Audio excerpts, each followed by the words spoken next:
النهاردة هنتكلم عن مقام الحسين. لما اتقتل الحسين اتدفن جسمه مكان موته في كربلاء، أما الراس طافوا بيه لحد ما استقرت بعسقلان في الميناء الفلسطيني، وبعدها اتنقلت الراس لمصر على ايد الأفضل ابن أمير الجيوش بدر الجمالي، اتحطت في قبة لحد وقتنا الحالي.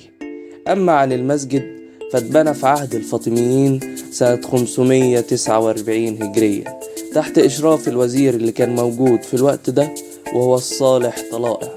وبعدها بسنة حصلت حريقة كبيرة في عهد الملك الصالح نجم الدين أيوب، وبعدها أمر بإعادة ترميمه.